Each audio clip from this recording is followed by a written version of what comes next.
Welcome back to Yoga Teacher Reviews Books About Yoga. Today we are going back to the absolute basics and talking about basically the foundational book about yoga, which is the Bhagavad Gita. I have a copy that's pretty old, it's secondhand. I didn't do that, but that's how it came. I actually do like this edition, which is the one with the foreword by Chapple, who is actually the head of the Yoga Masters program at LMU. So just an interesting connection there. But the original is in Sanskrit, and the Bhagavad Gita, it's a standalone book, but it also is a part of a larger epic, ancient epic called the Mahabharata. Scholars estimate that that book is from about 400 BC to maybe 400 CE. Sometime within those 800 years is when the book originated. Similar to a lot of ancient texts, it's not exactly certain who wrote it, when it was first written down, where it originated from, whether it was an oral tradition before it was a written tradition, etc. But it was originally written down in Sanskrit and then translated many, many, many, many times. And I've read 2 different translations, 2 or 3, and I wouldn't really say that any is better than another. And I haven't heard any other teachers really say that one version is better than the other either. So I think you can just get whichever edition appeals to you, whether it's because of the cover or it's paperback or hardback or it's illustrated, etc. One thing I really do like about this one is that the verses are written in this way that they're very approachable. You could just read even one a day or something like that if you wanted to. And you can see I highlighted ones that I found interesting. And I just think it's a really nice, numbered list kind of way to be able to refer back to it. It's really hard to review a book like this. It's almost like if I tried to review the Bible as a book. What I would say about the Bhagavad Gita is that if you're a yoga teacher, you should definitely 100% read it as soon as possible if you haven't yet, because this is where yoga is first mentioned in a text. And this is sort of a religious text because it involves gods and it's one of the oldest texts of Hinduism, but it's also a philosophical text like any spiritual or religious text. So you can read it from a secular point of view in terms of mythology or symbolism, etc.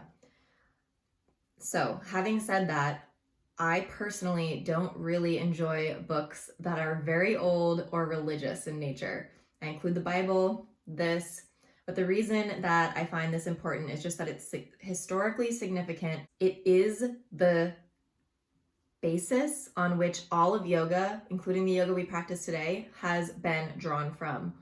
Yoga is mentioned for the first time here. It's explained by the gods. There's a story that goes along with it. So, the story is more interesting if you hear it told by a storyteller, not necessarily in this book is all I'm trying to say. So just if you want to hear the story of Arjuna from the Bhagavad Gita, you can YouTube that, Google it, whatever, and find an interesting synopsis. But if you're a yoga teacher, I think you should go back to the text because this is our foundational text as yoga teachers.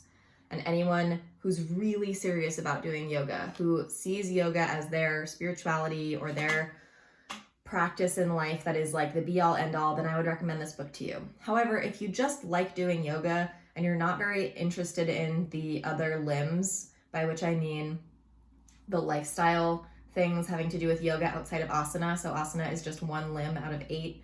If you're not really interested in the other limbs and you really just want to stick with your physical practice and you don't want to delve into anything else, you really don't need to read this book. Like I said, it's very old, it's religious, it's spiritual, it's philosophical. Let me just read you a tiny little sample. And you'll see how it's about yoga for sure, but it's not written, obviously, like a book that was written in our century. He who restrains his senses but continues remembering in his mind the pleasures of the senses is deluded and is said to be a hypocrite. But he who curbs his senses with his mind, O Arjuna, and then, free from attachment, directs his senses in the path of works, he is superior. So this is describing karma yoga. Anyways, this might be something that you want to read as part of a course or a guided group or a book club or something being hosted at your local yoga studio because it might be hard to interpret this on your own. Although you can do a lot of research, there's a lot of scholarly articles, there's notes in the backs of the books. You can buy editions that will have more notes and explanations. It's not easy to read in the sense that it's very dense, it's very vague. Some things are less vague than others. Here's one. He whose mind is untroubled by grief, he who has no longing for pleasures, he who is free from attachment, fear, and rage, he is called a sage of steady wisdom. I think the reason that books like this are so popular is that they really do contain a lot of deep truths and profound wisdoms.